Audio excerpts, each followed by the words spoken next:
And now, here's your host, Alessandra Torresani. Welcome, Melody, to Emotional Support. I'm so happy to have you here this morning. And I was saying before we started recording how I feel like I just saw your face because I was binge watching The Real Housewives of New York City. And you make a special little cameo. For those who want to see, you should check it out. She's with Jenna Lyons. And you talk about you are an investor in the eyelash company. So we can get into that a little bit later. But I'm so fun. I'm so fun. Yes, I'm so fun. That's exactly. This is so fun because I love beauty so much. And it's something I don't really talk about ever on the podcast, but it's such a huge part of my life. Obviously, being an actress and having to sit in front of chairs and getting makeup done for hours and walking red carpets, but talking about it on an emotional support mental health podcast is very different. So this is going to be very related, but so very related. And people have no idea that it truly is the biggest self-care industry, you know, that's like the quiet industry with self-care. So I'm so excited. So Melody, please, can you just let everyone know, you know, where did you come from? You know, how did this all start? Where is your origin story? You know, it's not a very exciting one. I had a very average background. I grew up in the East Bay in the San Francisco Bay Area, from Dublin, you know, hey. I think it's most known for its women's prison, I believe. All of the like tier B celebrities always end up doing their time in Dublin, California. So it's very, very exciting. Yes. Wow. Yes. Wow. You can look it up. But I think stuff has happened there since then. When I grew up, it was this little sleepy area, but I think now, you know, we've got a BART line and everything. It's that's a big deal. Yeah. Yeah, but my dad was a homicide detective. My mom was a stay-at-home mom. So it's not like I went to Harvard, Stanford, was a software engineer and graduated and was like, whatever that path is that every other man has in this industry. Sure. Mine was a little bit different. I mean, I had lived in Europe. I did a study abroad in France. I moved back in my last year of school and was obsessed with saving money and moving back to Europe and figuring something out there. It's so much fun. It was so eye-opening and I enjoyed life there so much. And it's such a different so I moved to San Francisco. Life too, right? I mean, it's just like, I think that the European lifestyle is truly the best because it's just waking up when you feel like waking up, having late lunches, having late dinners, like enjoying music, enjoying food. Yeah. Like there's just a sense of, I mean, I'm a firm believer of travel is some of the best education that you could possibly have. So while you may not have a Harvard degree, you have a degree in life. So I love that.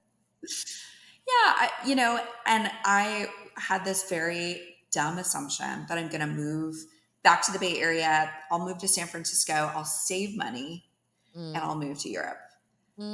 Which there's 100 reasons why that doesn't make any sense. Obviously, San Francisco is enormously expensive, being the number one.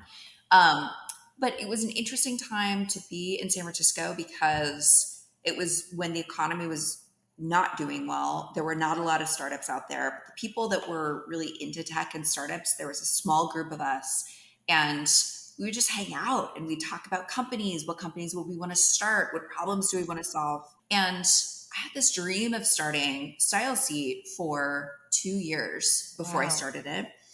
And I just never thought that I was good enough. I never thought I was smart enough. I didn't think that anyone would want to work with me or for me. I didn't think I'd be able to raise money. And so it was just this dream in the back of my mind. And one day I woke up and I thought, I think I am more scared of someone else doing this and it not being me and me watching them do the thing that I wanted to do than I'm scared of doing it and failing. And that realization freed up all of this energy for me, you know, that I was spending doubting myself, thinking I wasn't good enough, thinking how I wasn't smart enough, whatever. And I put all of that energy into building. I said, all right, the decision is made and now we're just going to do it. And so I quit my job. I had no money. I do not recommend this, by the way. I just put everything on credit cards. I lived in a tiny little closet in an apartment. I was eating literally beans from a can and pizza, like dollar pizza from across the street, just trying to get by, trying to get this company off the ground. And, a few things have happened between then and now, but it was a hard journey and not one that I recommend to a lot of people, frankly. But what I love about this business is we help put more money into the pockets of women, minorities, entrepreneurs in the beauty industry. I get to spend my time helping them make a living doing what they love. It brings me a lot of joy and satisfaction. And, we're now having a pretty big financial impact. But yeah, it's been a crazy journey. It's so wild. I just want to give hats off to you because I think that there's nothing scarier, I feel like, for humans in general than taking a big leap of faith and leaving. I wouldn't even say just like the 9 to 5, but I'm going to use that as the example. But like the okay, you know what? I have something steady. It's scary in general to take that risk, any risk in general, right? It's just terrifying. And yes, it's something that you don't recommend, but it's something that got you here today. So maybe while you don't recommend it, maybe people should really like take a step back and go, okay, well, what are some of the key things that you did that maybe stood you out compared to other people? Like, is there anything that you find that while your company is amazing and maybe that's why it stood out on its own, but were there any key elements that Melody, you yourself did that maybe someone else can say, oh, wow, Melody did this. Okay, maybe I'm not going to leave the 9 to 5 that I have right now and I'm going to keep building up that money, but something that I could do to kind of make myself unique or special or take that step without like jumping off the cliff. You know what I mean? Yeah, I completely do. And I think a lot of it comes down to, look, there are a ton of great ideas.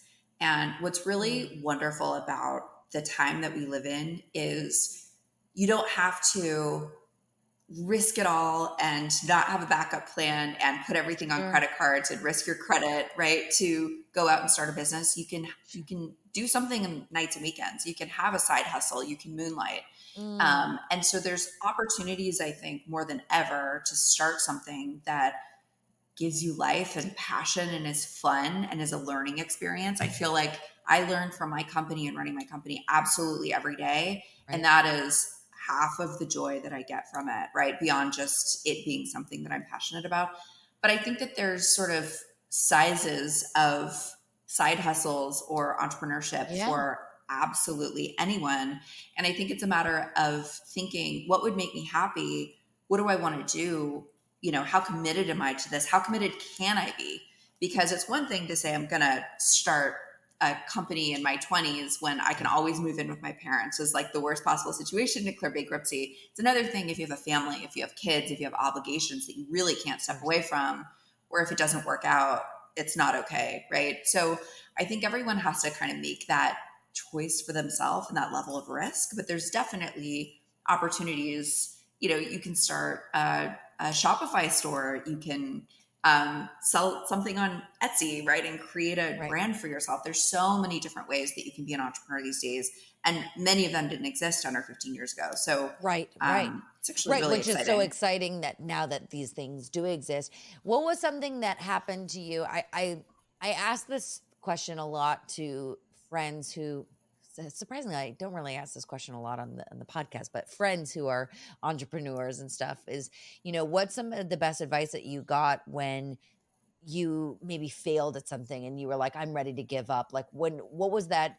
Was there anyone around you that said, this is why you shouldn't give up? Or maybe you yourself created something when there was like some sort of failure of like not stopping? Like, cause I think I know that's sure my problem is I'll be one step close and something bad will happen. I'll be like, you know what? It's not meant to be. And I walk away. And sometimes I think, well, wow, maybe I shouldn't walk away. Maybe there is some reason that I should be continuing this.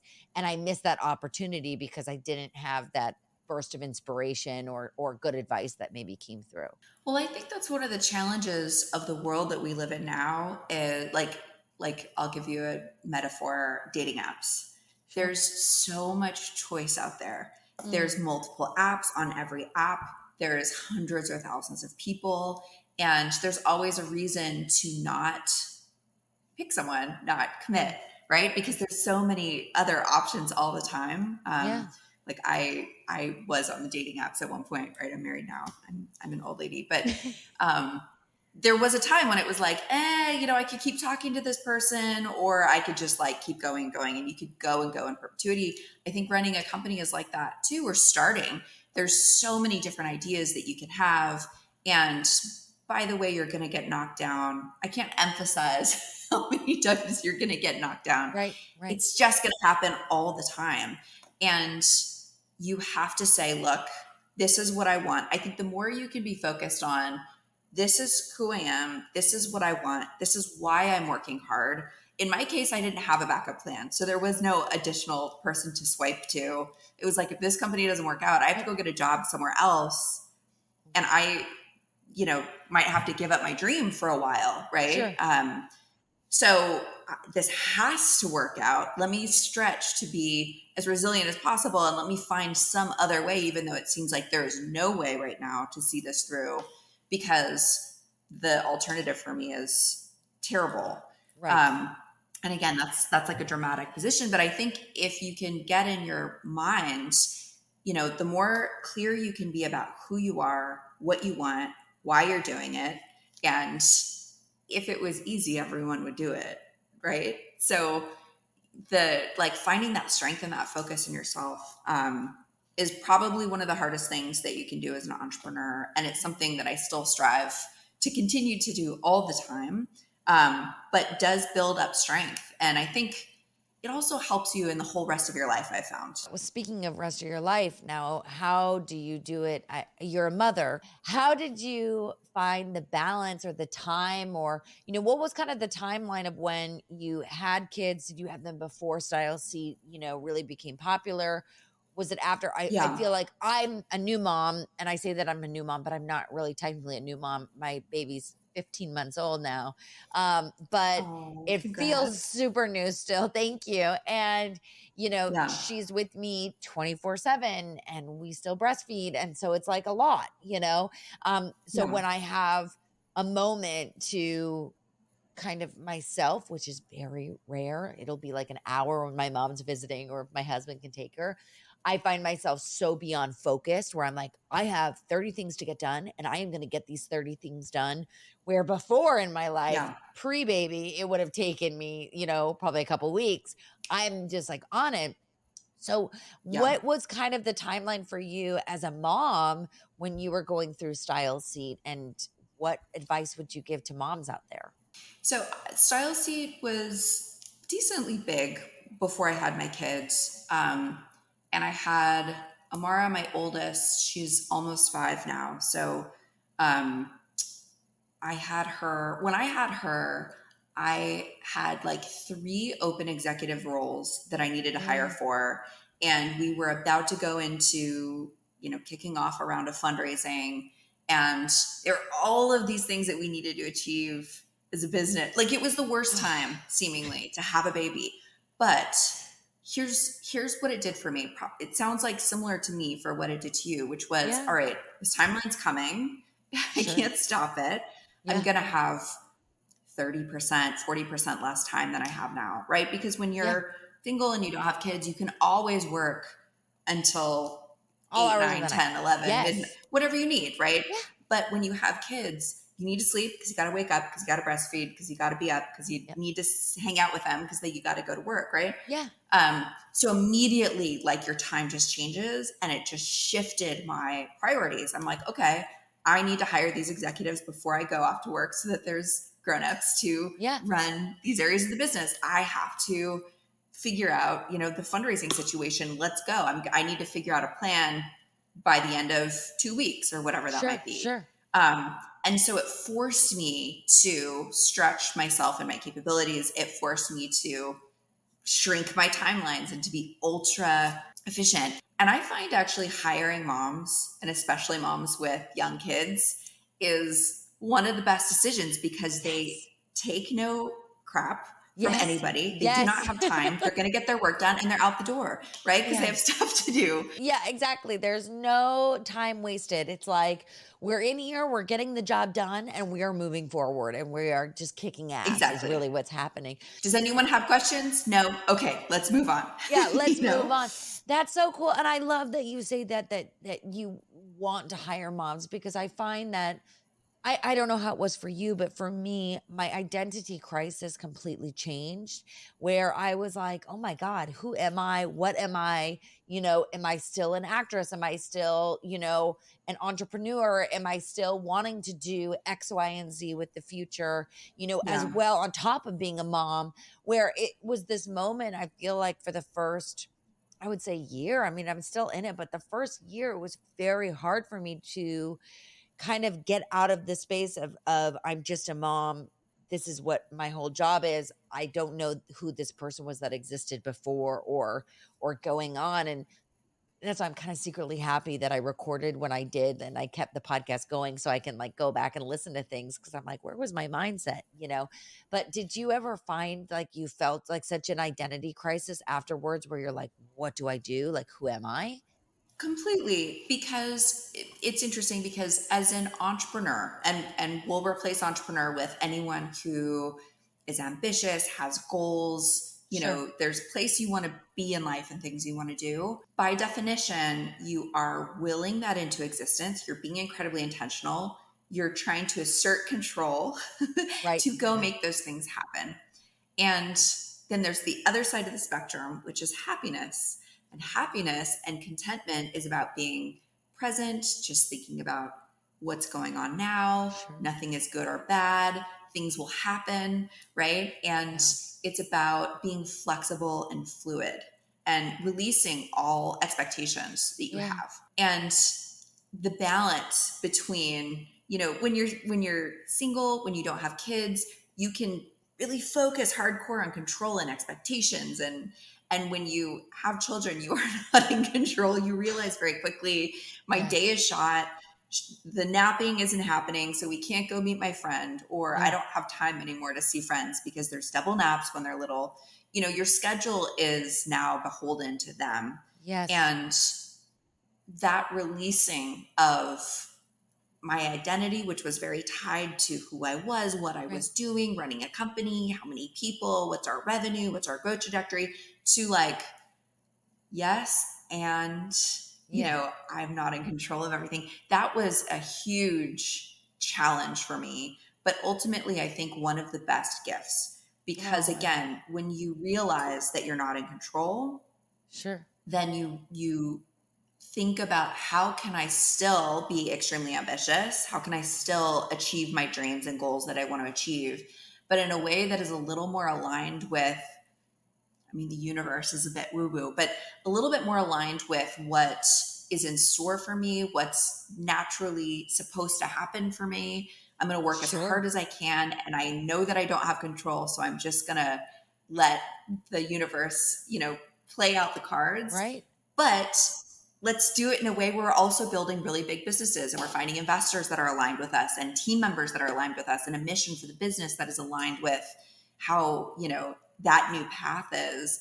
And I find for me, the more I can be intentional about, here's who I am, here's where I am now, honesty with my team, alignment, right?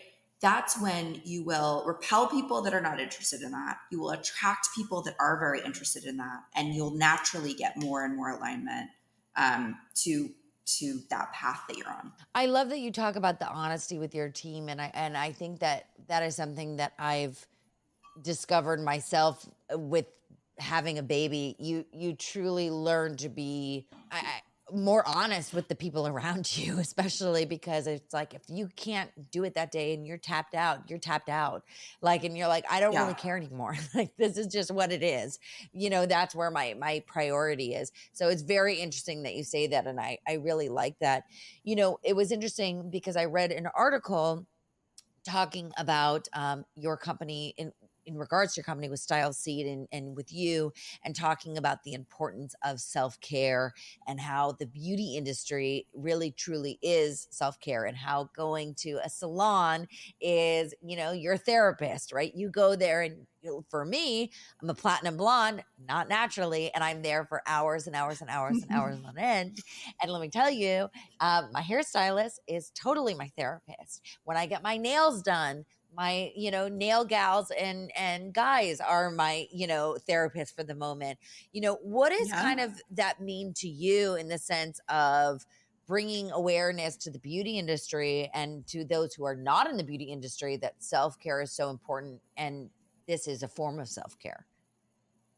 There's something really, really beautiful about the beauty and wellness industry in that it is people that have chosen to take their creative talents and to support other people in their community with those talents, whether that's nails, hair, estheticians, etc., where they're very talented in their technical crafts, but they're also choosing to connect with others and to spend time and to ask you how you're doing and have these deep conversations, right? And in a world where, yes, we're connected increasingly over social media, but in a lot of ways, we're actually more far apart and more separated. Those authentic connections are hard to find, especially if it's not, within your immediate family unit or your immediate friend unit. The beauty industry plays a really important part in driving connection between people. And especially like tying it back to being a new mom, it's very isolating to be a new mom. You're in charge of a human's life, and that is the most important.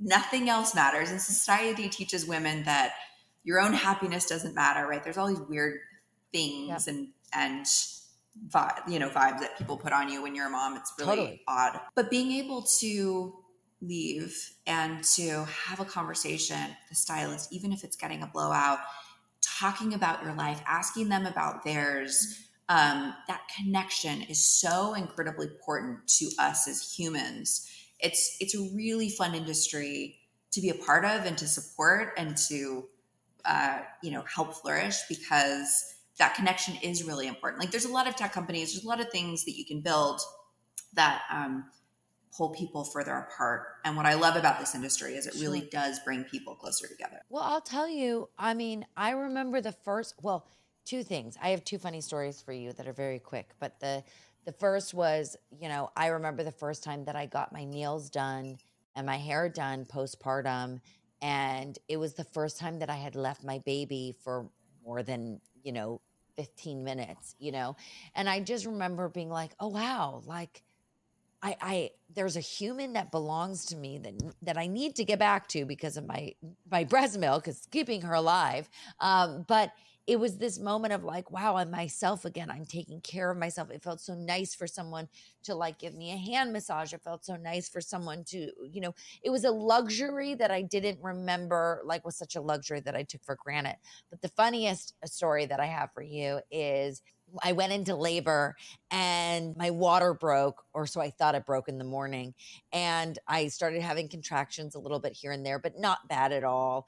And we were going to go pick up some food before we were really getting in the gist of things. And I had looked down and my nail had completely cracked open. And I realized that I had been biting my nails because I was in a lot of pain without realizing I was in full labor yet.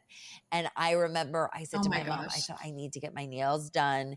I said, because I am not about to cut my new baby. If I have to pull her out or if I'm holding her, I'm not about to cut her nails. So we went to the local nail salon that knows me. And I was like, I just need this really fast. No pedicure, just a manicure. Let's do this. And I remember the first big contraction hit me when I was getting my nails done. And I was like, holy shit, this is what a contraction is.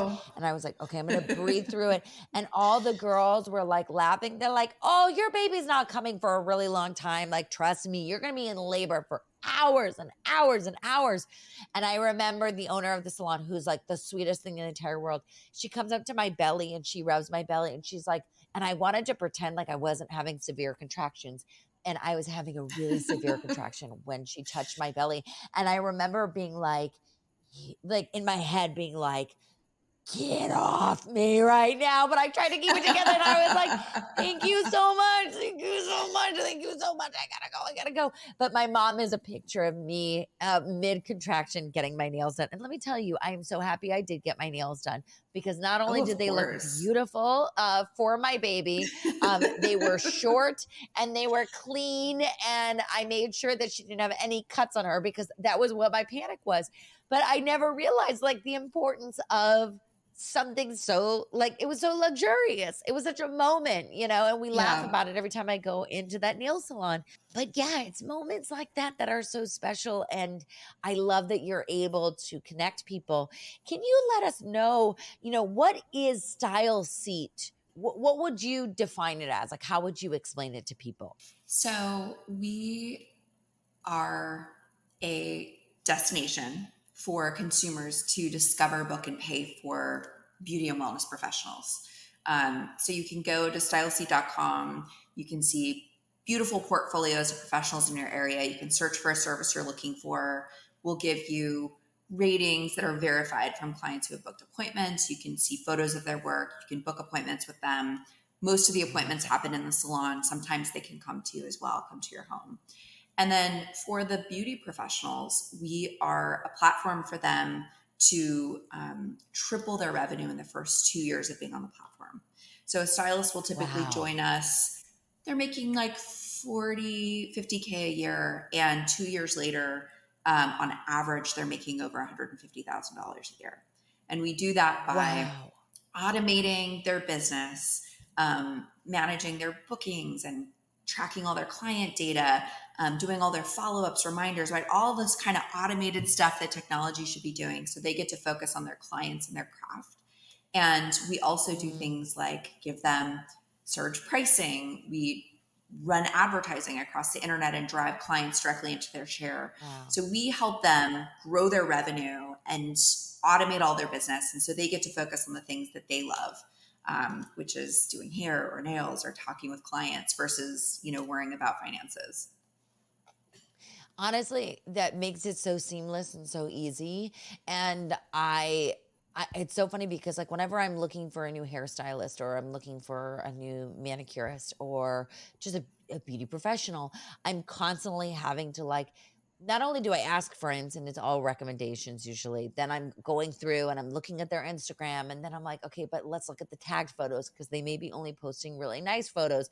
Let's see what it really, so it's really nice to know that you guys have everything verified and it's people that have been in there before. Like that's so fun and that's so exciting and it makes it so easy for someone like me, like not to make it like an advertisement, but I think that that's so cool. Like, well, it just takes the guesswork out of it. Yeah, because it's complicated. It's like we don't have time to go be experts on every salon and professional in our city, right? Just show me the good ones based on what I care about, and then I want to book appointments with them. I want to read reviews. Is this person going to listen to me? I want to see specific photos of platinum blonde hair color or balayage or whatever, a braiding service, a weave service, whatever it is that you're looking for. We have professionals that provide that. And it's fun because 85% of our entrepreneurs are women, 60% are minority and underrepresented. And so it's fun. We've put $500 million into the pockets of our businesses that they wouldn't have received otherwise through new clients that we've driven via advertising, through smart pricing and things. And it makes me feel really good. It feels like this community of both consumers and businesses together that want to support each other and are, really helping each other look and feel their best. And it's a really, really fun community to be a part of. Wow. And what's so fun is that because you've grown this huge company and you've done this, now you have the opportunity to help and invest in other companies and help other women and maybe not even just women, but it seems like you're such a strong, supporter and, helping others rise above. And we were just talking about, at the beginning of the episode, Jenna Lyons, who's huge in the fashion world, but is now a Real Housewife of New York City, and she has an incredible Yep. eyelash company, which now you're a part of. So that must be so fun for you to now be able to come in and help other people make their dreams come true. Definitely. Yeah. I have, it's pretty cool. I get to be an investor through Clio Capital. So it started by a woman named Sarah Kuntz. She started the second largest fund raised in the US by a Black woman, which is incredible. And so I work for her and help to find amazing companies and invest in them. And it's a handful of scouts. So it's women founders. Part of the thesis is that only 1.7% of venture capital goes to women. And so all the investors are men, and men think about certain things and care about certain things, but women who control the majority of spend in the United States, especially for households, as women, we are able to see different opportunities than men. And so we bring opportunities to Sarah, and we can invest through the program. So it's fun. It's one of those really, really rewarding jobs. I wouldn't even call it a job, but it's like I get to bring interesting opportunities and invest in people that I believe in. And yeah, Jenna was one of those people. Wow. And where are you based out of now? So I was in the Bay Area for a really long time, for 15 years. I grew up in the East Bay. I live in Atlanta, Georgia now. So when the pandemic hit, wow. I know I had a brand new baby. She was, I guess a little older than yours. She was almost 2. My husband, my sister, my baby, and I, and 2 dogs all got in an RV. First we rented a tour bus, and we traveled all around America. And this was the silver lining of a terrible time during the pandemic.